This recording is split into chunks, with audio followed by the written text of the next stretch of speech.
Welcome to a video from thedigital-lifestyle.com.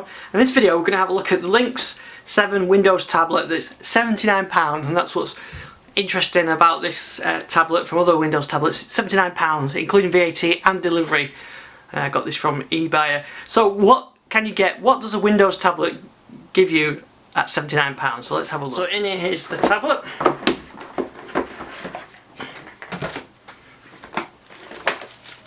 So get the Windows tablet and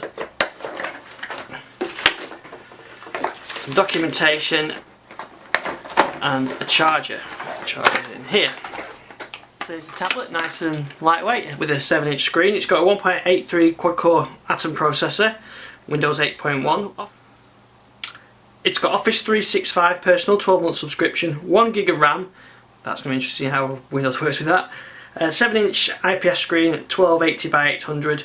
2 megapixel front and rear camera, HDMI output, and 32 gig of storage, and there's SD card as well, and there's a 350,000, and it's got about 4 to 6 hour battery life, they say. So let's power this up. So let's have a look at the ports we can see on it here. We've got a camera, a Windows power, or Windows button, but I presume it's power, headphones, a micro HDMI adapter, which quite a few tablets have now. You've got space for an SD card and a micro USB port. There's volume controls on the side here and a power button there.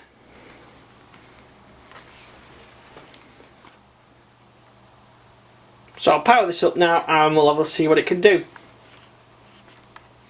Right, so I've got the tablet set up now. I've linked it to my Microsoft account and it's currently downloading some of my apps. So first of all, the physical feel of it, it's actually very nice.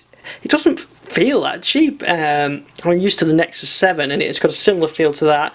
It's got a sort of plasticky back on it and everything else, but it's very light. It certainly feels light in the hand, and actually, here's it side by side with my Lumia 1520. See, it's not that much bigger, but it's certainly got a nice feel to it, and nice and lightweight.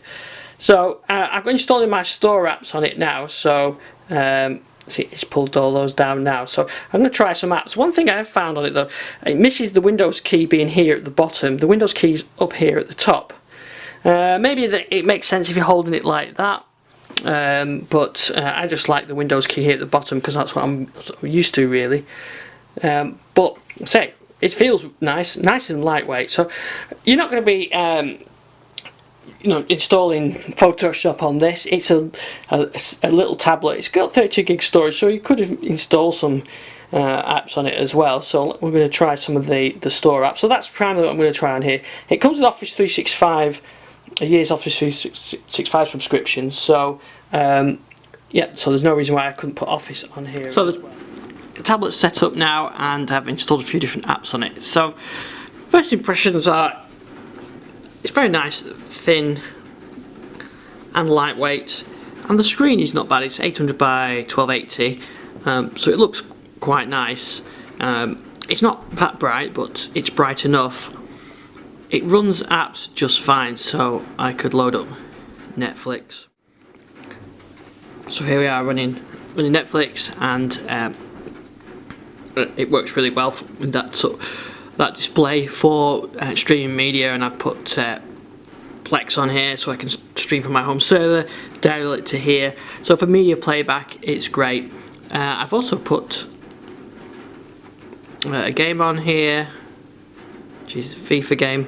Now while that's loading up, I just want to mention the Windows key. There's no Windows key here on the bezel way you kind of expect. It's up here at the top, and that's really annoying actually.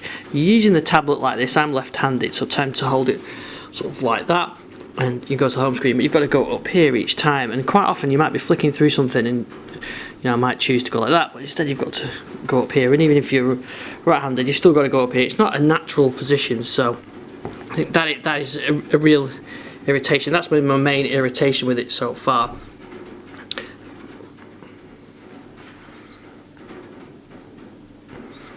So here we have So here we have a game running on it, a FIFA game, and see, it runs quite smooth. It's playback is really nice on it, so there's no problems if you're going to be playing games. I didn't find any slowdowns or anything like that, so which is something you can quite often get on the Surface when you're playing this game. So for gameplay, I think it could be a nice device for £79.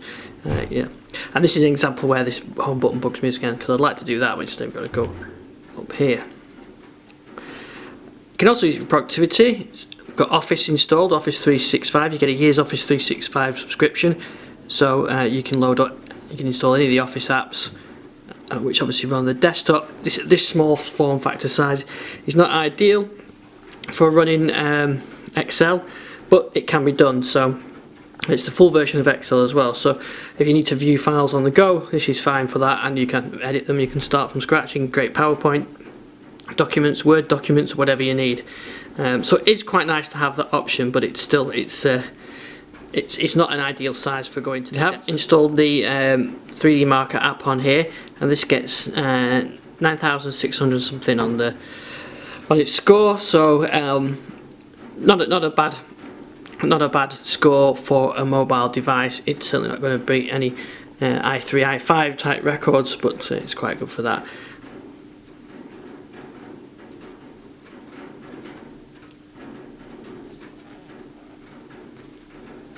So of course you can run all the usual Windows apps. Everything runs on here. We've got Twitter, Facebook, anything else you can expect. You can install from the Windows Store. So for video playback, music playback, you can use VLC. You could use the Xbox Music app, or theoretically you could install iTunes on here. You can install anything you want. It's a full Windows. You can install Chrome, Firefox, whatever you need to install on it. Personally, I would reckon if you're going to use this device, it's mainly for media consumption, browsing the web, Facebook, Twitter, that kind of thing, and using the Windows Store apps. But if you need a full free PC app on there, then you can install it. So for £79 you get a nice consumption device. You're not going to be writing major essays out here or massive Excel spreadsheets, but you could do it, and you could edit them if you needed to. You can install the browsers if you need to, and it's nice and fast and smooth. So it's a nice little device. 2 megapixel front and rear cameras, which are ideal for Skype, that kind of thing. Aside from this home button, I think I like it pretty much actually. For £79, pretty good value. It was from eBuyer, and I think they've done a good job in getting this price down. 1 gig of RAM, which doesn't seem to cause too many problems for the Windows Store apps. Maybe some of the games might be an issue, or if you're installing something like iTunes, or Chrome, which is using a lot of memory. But you keep it lightweight use, and it's good. I think the battery life is an issue.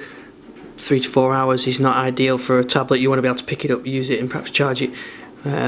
Use it for a bit, then charge it once a day, or something like that. But £79, what do you expect?